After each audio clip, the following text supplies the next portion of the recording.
मजलिस Ittehadul Muslimeen MIM party के उम्मीदवार राणा रणजीत सिंह साहब, नसीम अख्तर साहब, परवेज आलम साहब, डॉक्टर समीउल हक साहब, ओवैस इंजीनियर साहब, डॉक्टर असमत आलम, इलेक्शन के इंचार्ज जनाब अरविंद सिंह साहब, बाब नारायण पासवान साहब, उदय सिंह साहब, जो हमारे भाई राणा रणजीत सिंह साहब के पुत्र हैं, और तमाम मजलिस के जिम्मेदार। मैं सबसे पहले आप तमाम का शुक्रिया अदा करता हूँ कि आपने अपना कीमती वक्त निकालकर आज आप राणा रणजीत सिंह की इलेक्शन मीटिंग में आप आए और इतनी बड़ी तादाद में आप लोगों का यहाँ पर जमा होना यकीनन इस बात का पैगाम देता है इंशाअल्लाह ताला ढाका की विधानसभा से यहाँ से मजलिस का परचम लहराएगा और यहाँ पर हम एक तारीख रकम करेंगे राणा रणजीत को आप अपना विधायक बनाकर इंशाअल्लाह ताला। ये सरजमीन हमेशा इंकलाब को बर्पा करती है, चाहे जंग आजादी की लड़ाई हो या बिहार के विधानसभा के चुनाव चुना हो। मैं सबसे पहले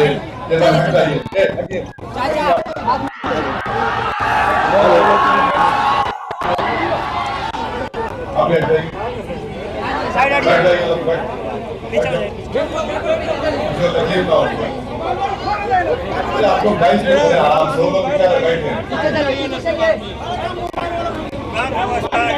मैं आपसे कह रहा था कि अभी हमने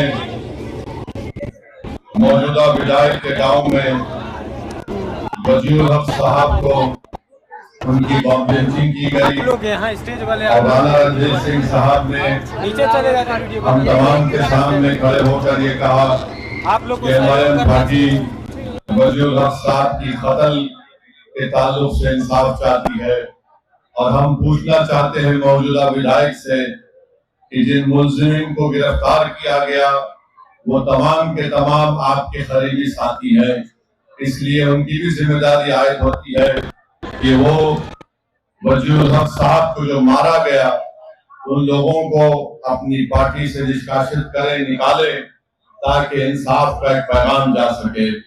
दूसरी अहम बात यह है कि ढाका में हमने अभी सुना कि हमारे उम्मीदवार राणा रणजीत सिंह साहब का मैंने इनाम का ऐलान अप्रैल के महीने में किया था।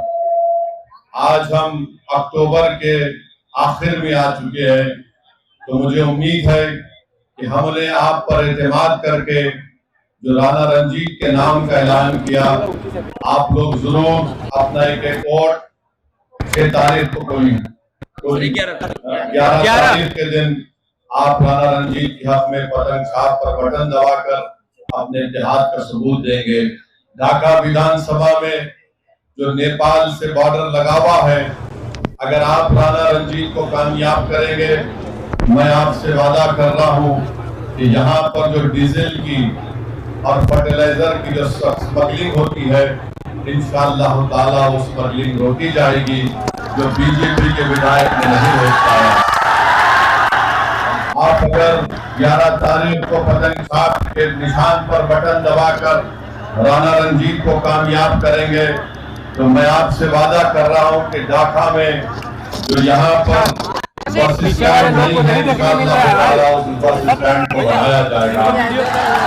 अगर आप 11 तारीख को राणा रणजीत को पतंग छाप के निशान पर बटन दबाकर वोट देंगे और कामयाब करेंगे तो आप ये बात मेरा पैगाम लेकर जाइए कि बीजेपी के विधायक के दौर में और एनडीए की हुकूमत के दौर में, नीतीश कुमार के दौर में, मोदी के दौर में जो यहाँ पर भ्रष्टाचार और रिश्वत को आम कर दिया गया है, अगर आप गवर्नमेंट के दफ्तर में जाते हैं, ऑफिस में जाते हैं तो आवास योजना के लिए इतनी रिश्वत, पेंशन के लिए इतनी रिश्वत, म्यूटेशन के इतनी रिश्वत, राणा रणजीत कामयाब होगा तो इंशाअल्लाह ताला ये रिश्वत के तमाम अड्डे बंद होंगे और गरीब जनता को उसका फायदा मिलेगा। आप राणा रंजीत को ढाका से कामयाब करिए। जो डिग्री कॉलेज नहीं है, खास तौर से हमारी बेटियों की तालीम को जारी रखने के लिए राणा रंजीत को डिग्री कॉलेज बनाएगा। बिहार की ट्रांसपोर्ट की बसेस नहीं है और उसी वजह से हमको और आपको छोटे छोटे सफर को तय करने के लिए प्राइवेट गाड़ियों में 40 से 50 रुपए देना पड़ता है। अगर विधायक होगा राणा रंजीत तो इंशाअल्लाह ताला गवर्नमेंट की बसें ढाका की रोड पर चलेंगी। जो ढाका और लोहका में जो रोड का काम पीएमजीएसवाई में रुका हुआ है वो इंशाअल्लाह दोबारा शुरू होगा। जो ढाका और सुगौली की उस रोड पर हमेशा पानी जमा हो जाता, जिसमें मार्केट में जाने से आपको तकलीफ होती है, इंशाअल्लाह वो काम पूरा किया जाएगा। बहरवा में, हरपुर में, नाग में, दैनहा में और परसौनी में जो रोड नहीं है, ये बीजेपी के विधायक की नाकामी का एक पूरा सबूत है। जो रोड नहीं बना सका और आज आकर रोड का मुतालबा ढाका की जनता से कर रहा है। कामयाब करिए, यहाँ का नौजवान पलायन करता है। मैंने खुद अपनी आंखों से देखा कि बम्बई में जो लोग मोबाइल बनाते हैं, ऐसे 25,000 ढाका के नौजवान अपनी माँ और बहन और अपनी बीवियों को, अपने नौजवान बच्चे और औलाद को छोड़कर अपना पेट काटने के लिए, अपने घर में शराब जलाने के लिए वो बच्चे वो मुंबई में जाकर बैंक बनाते हैं। यहाँ पर इंडस्ट्री खोली जा सकती है, शर्त यह है कि आपके विधायक में इखलास हो, जो हुकूमत से लड़कर यहाँ पर इंडस्ट्री बनाए। ये काम इंशाअल्लाह ताला राणा रंजीत करेगा। ढाका का नौजवान पंजाब की खेतों में काम कर रहा है, दिल्ली में बिल्डिंगें बनती है, तो बहैसियत एक लेबर का काम ढाका का नौजवान करता है। कौन सा डबल इंजन सरकार का काम यहाँ पर हुआ बताइए। ढाका में मनरेगा का काम साल में 25 दिन अगर किसी गरीब को मिल गया तो बहुत बड़ा कारनामा हो गया। और आप जानते हैं मेरे भाई, केशरिया में ढाका ईस्ट की पंचायत में जो अस्पताल है, वहां पर एक्सरे की मशीन नहीं है, वहां पर खून का टेस्ट नहीं होता है। और 8वीं जमात के बाद, 8 क्लास के बाद ढाका में हमारी बेटियों को पढ़ने के मौके नहीं मिलते हैं। बताओ जायसवाल, तुमने कौन सा काम किया? तुम्हारी डबल इंजन की सरकार थी। डबल इंजन कहाँ का डबल इंजन? इंजन है का खाली एक नाम बोलते हैं और काम तो कुछ नहीं हुआ। आप जाकर देख लीजिए, स्कूल है, बाउंड्री वॉल नहीं है। मॉडल स्कूल जो बन रहा है 2022 से बन रहा है, अब तक मुकम्मल नहीं हुआ। ढाका का सब डिविजनल अस्पताल, ना यहाँ डॉक्टर है, ना एक्सरे की कोई मशीन है। मेरे अजीज दोस्तों और बुजुर्गों, 35 से 40 किलोमीटर, क्या ये बात सच नहीं है कि अगर कोई बीमार पड़ जाता है तो मोतिहारी के सदर अस्पताल को ले जाने के लिए 35 से 40 किलोमीटर का सफर ढाका के गरीब को करना पड़ता है। ये डबल इंजन है। ये कहाँ का डबल इंजन? ये इंजन चलता नहीं, सिर्फ दिखाने के लिए है बीजेपी का, नीतीश कुमार का। और आप जानते हैं कि सैलाब आता है, जो नदी है बागमती और लाल बतिया, इसका खास असर नैनहा में और बसगढ़ी में पड़ता है। इस नौजवान को कामयाब करो। मैं इन गांव के रहने वालों से अपील कर रहा हूं कि आप अगर राणा रंजीत को कामयाब करेंगे तो इंशाअल्लाह ताला ये मसाइल हल होंगे। ढाका शहर में आप देखते हैं कि पानी भर जाता है, और आप ये भी जानते हैं कि यहाँ पर धान, मकाई और गेहूं की कीमत नहीं मिलती है। ये कैसा देश का प्रधानमंत्री है? ये कैसा बिहार का मुख्यमंत्री है जो बिहार की जनता को झूठ पे झूठ बोला जा रहा है? किसान को उसकी कीमत नहीं मिलती, न मकाई की कीमत मिलती, न गेहूं की मिलती, न धान की मिलती है। आपको जरूरत है तो एक काम करने वाले विधायक की जरूरत है। सिंचाई का कोई इंतजाम नहीं है। डीजल ट्यूबवेल की वजह इस्तेमाल करने की वजह से किसान को बड़ी तकलीफ हो जाती है, उसके मुनाफे में कमी आ जाती है। क्या इस विधायक ने यहाँ पर किसानों के लिए कोई कोल्ड स्टोरेज का इंतजाम किया? से बोलिए इंतजाम किया। अल्लाह करे कि उसकी कान में आपकी नहीं की आवाज सुनाई दे दे। आप बताइए, बीजेपी और जेडीयू बार बार कहते हैं कि हमने ऐसा कर दिया। अरे ये तमाम यहाँ पर ढाका विधानसभा में कुछ काम नहीं हुआ, बल्कि आप देखते हैं कि मंसूबाबंद तरीके से ढाका विधानसभा को कमजोर कर दिया गया। तो हम उम्मीद करते हैं आपसे कि आप 11 तारीख के दिन अपने के कोर्ट का इस्तेमाल करेंगे। दूसरी तरफ एक और पार्टी है इंडिया अलायंस, अपने आप को गठबंधन कहती है।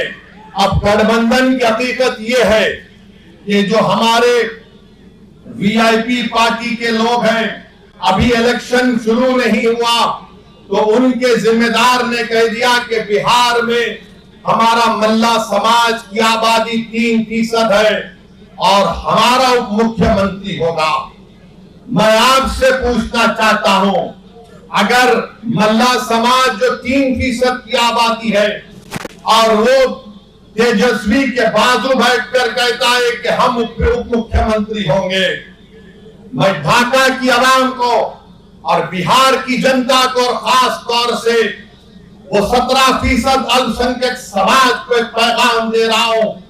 3% है और उनकी ताकत को देखो आप, उनके सियासी शऊर से सबक हासिल करो आप, और उनकी बहादुरी को देखो कि 3% और कह रहे हैं कि अगर हमारी सरकार बनेगी तो मुख्यमंत्री हमारा होगा। बताओ आप, 17% है। अगर मल्ला का बेटा उप मुख्यमंत्री बन सकता तो क्या आदम का बेटा मुख्यमंत्री नहीं बन सकता? हमको जवाब हुआ। अगर मल्ला का बेटा उप मुख्यमंत्री बन सकता तो क्या मोहम्मद का बेटा नहीं बन सकता मुख्यमंत्री? मेरे भाई, फैसला आपको करना है। 17% है, 3% है और 14% है। 14% है तेजस्वी और आप देते हैं टिकट उनको कितना? 14 है तो 36% टिकट दिया। जो 17% है उनको क्या दिया? उनको लॉलीपॉप दिया और बोला के बेटा चूसते रहना। तुम 14% और 36% तुम, और हमको बोल रहे दरी बिछाओ, दरी बिछाओ, दरी बिछाओ। हमारी बात क्या है कि हम हिस्सा चाहते हैं, बराबरी चाहते हैं। हम किसी के जर खरीद गुलाम नहीं है। तुमने आज जंजीरें तोड़ दी है। अगर यह हकीकी तौर पर आपको जंजीरें तोड़ना है तो अपने दिमाग से इस बात को हमेशा के लिए निकाल दो कि हम किसी के गुलाम नहीं, हम बराबरी चाहते हैं। अगर आप अपने दिमाग से इस बात को निकाल देंगे हमेशा के लिए तो याद रखिए आप और हमसे इंसाफ होगा। बिहार तरक्की की राह पर जाएगा। अरे जो लोग बार बार एमवाई बोलते हैं, अरे बताओ कौन है? 15 साल लालू परिवार के लोग मुख्यमंत्री रहे, 20 साल से नीतीश कुमार मुख्यमंत्री है, 2 मर्तबा तेजस्वी उप मुख्यमंत्री बन गए। अरे हम पूछना चाहते हैं कि आखिर हमारा रोल क्या है? मजलिस आपको कह रही है कि राणा रंजीत हमारा बेटा, हमारा भाई है। आप राणा रंजीत को वोट भी डालेंगे और वोट भी हासिल करेंगे। याद रखिए, डरना नहीं है बीजेपी से। जमहूरियत है, ये चंपारण की सरजमीन है। जुल्म करने वाले अंग्रेजों को हमारे बुजुर्गों ने मार मार कर भगा दिया था अंग्रेजों को। अब आपको सिर्फ 11 तारीख को वोट डालना है राणा रंजीत को। क्या आप वोट डालेंगे राणा रंजीत को? क्या आप इन तमाम की बत्ती गुल करेंगे? तो बत्ती गुल करने का तरीका यह है कि पतन छाप पर बटन दबाइए, बटन दबाइए। और ये लोग जो हम पर उंगलियां उठाते हैं, हमको गाली देते हैं और बोलते हैं ओवैसी भड़काऊ भाषण देता है, ओवैसी वोट काटने के लिए आया। तो सुनो, 17% अल्पसंख्यक समाज बिहार के तुम्हारी तबाही और बर्बादी की दास्तान को तुम्हारे सामने बयान कर रहा हूं। क्या तुम जानते हो, क्या तुम जानते हो कि मुसलमान महिला 90% मुसलमान महिला अपने घर में मजबूर हो जाती है अपने बच्चे औलाद को जन्म देने के लिए। कहां गया तुम्हारा विकास? ये मैं नहीं कह रहा हूं, बिहार सरकार का डेटा कह रहा है।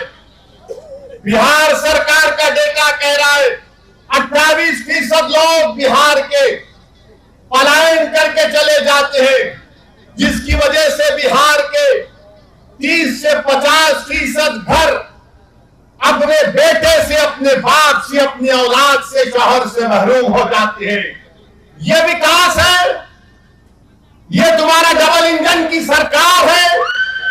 28% लोग बिहार के अपना पेट पालने के लिए, अपनी औलाद को पढ़ाने के लिए, अपनी बहनों की शादी कराने के लिए घर बार छोड़ के चले जाते, और देश के प्रधानमंत्री आकर कितना बकते हैं, कितना बोले जाते हैं।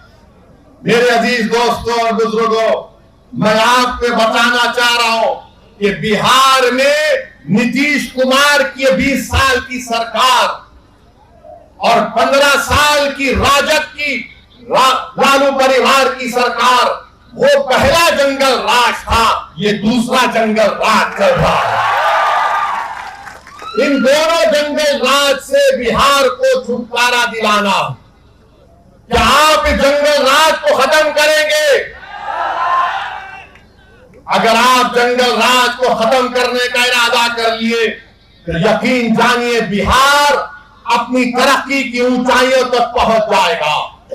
और ये जो हमारे तेजस्वी के साथ जो लोग हैं, बार बार हमको निशाना बनाते हैं, अरे मेरे भाई, जब 3% उप मुख्यमंत्री बन रहा है तो तुम क्या कर रहे हो वहां पर बैठकर? तुम सिवाय खव्वाली के कुछ नहीं कर सकते वहां पर तेजस्वी के दरबार में। बताओ क्या हासिल करोगे तुम? क्या हासिल करोगे? कितनों को टिकट मिलता है? 17% है। कितनों को टिकट दिए बोलो राजद वालों? और जो 14% है उनको 36% टिकट दिया जाता है। ये सामाजिक न्याय है? ये एमवाई का कॉम्बिनेशन है? ये सबको साथ लेकर चलने की बात होती है? याद रखो मेरे अजीज दोस्तों और बुजुर्गों, मेरी इज्जतदार मां और बहनों, नौजवानों, ये लड़ाई तुम्हारी है। कल का मुस्तकबिल तुम्हारा होगा। अगर आज आप अच्छा फैसला करेंगे तो इंशाअल्लाह ताला मुझे उम्मीद है कि आपकी एक लीडरशिप पैदा होगी, और राणा रंजीत जब कामयाब होगा यहां से इंशाअल्लाह, तो पूरे भारत में एक इनकलाब आ जाएगा। पूरे भारत में एक इनकलाब आ जाएगा। ये कौन है राणा रंजीत, जिसको ढाका की जनता ने अपना विधायक बना दिया? अगर सेकुलरिज्म को कामयाब करना है, अगर सबको मिलकर एक साथ, जो लोग बार बार पुकारते कि मिलके रहो, मिलके रहो, आज मैं आपसे अपील कर रहा हूं कि आज हमको अपने इस बेटे को और भाई को कामयाब करने के लिए अपने वोट का सही इस्तेमाल करना पड़ेगा। आप करेंगे ना इंशाअल्लाह?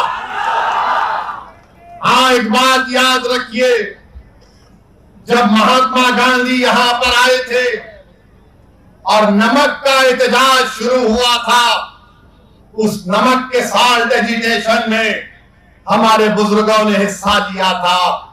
सब ने कहा कि हम नमक नहीं बनाएंगे, गांधी ने पैगाम दिया था।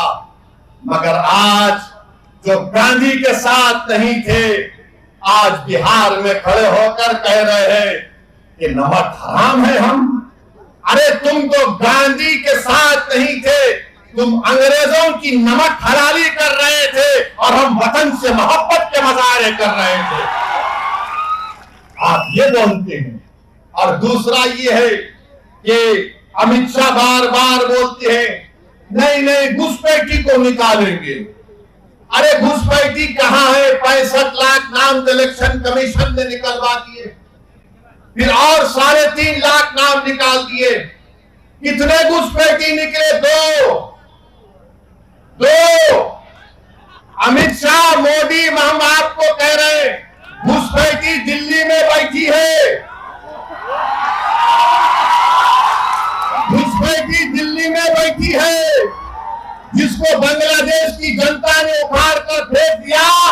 मोदी ने कहा आ मेरी बहन, उस घुसपैठी को निकालो मोदी जी। बिहार में कोई घुसपैठी नहीं है, अगर है तो फिर अमित शाह क्या कर रहे हैं? गृह मंत्री आप हैं, बीएसएफ आपके पास है, सीमा की पुलिस फोर्स आपके पास है, इंटेलिजेंस आपके पास है। बिहार में 20 साल से नीतीश कुमार की सरकार है। अरे बाबा, इसके बावजूद भी तुम चूहे को नहीं पकड़ सके तो शेर से क्यों पूछ रहे हो? हमको पूछ रहे हैं, हम चूहों का शिकार नहीं करते। सुन लो अमित शाह, घुसपैठी आ गया, घुसपैठी आ गया। अरे तुम गृह मंत्री हो, मैं थोड़ी हूं, राणा रणजीत थोड़ी है। नीतीश बाबू आपके मुख्यमंत्री है 20 साल से, उनको पूछ लेते, मगर नहीं। दिख गया ढाका से राणा रणजीत बढ़ रहा है, घुसपैठी घुसपैठी।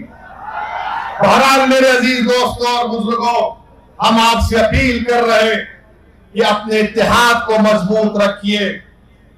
ढाका को विकास कराना है, ढाका के किसानों से इंसाफ कराना है।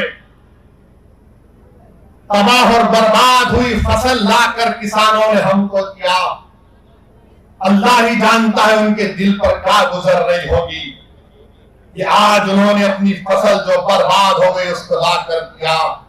जो 20 साल से सरकार किसानों से इंसाफ नहीं कर सकी, उनके आंसू को पोष नहीं सकी, उनकी आमदनी में इजाफा नहीं कर सकी, जो भ्रष्टाचार को आम कर दिया।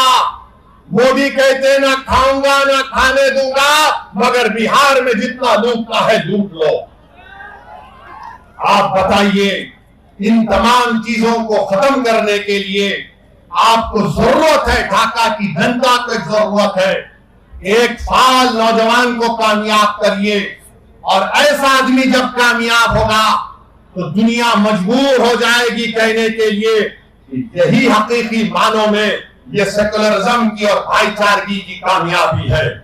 तो हम आपसे अपील कर रहे हैं कि 11 तारीख के दिन जब आप वोट डालने जाएंगे, आप किस पर बटन दबाएंगे? जोर से बोलिए, जोर से बोलिए। इंशाअल्लाह ताला। और जो यहाँ नहीं आए उन तक हमारा पैगाम पहुंचाइए। मैं शुक्रगुजार हूँ कि इतनी बड़ी तादाद में हमारी इज्जतदार माँ और बहन भी आए। अल्लाह आप तमाम को सलामत रखे। मुझे मुंगेर जाना है, इसलिए आपसे इजाजत चाहता हूँ। अस्सलाम वालेकुम व रहमतुल्लाहि व बरकातहू। पतंग साहब, पतंग साहब।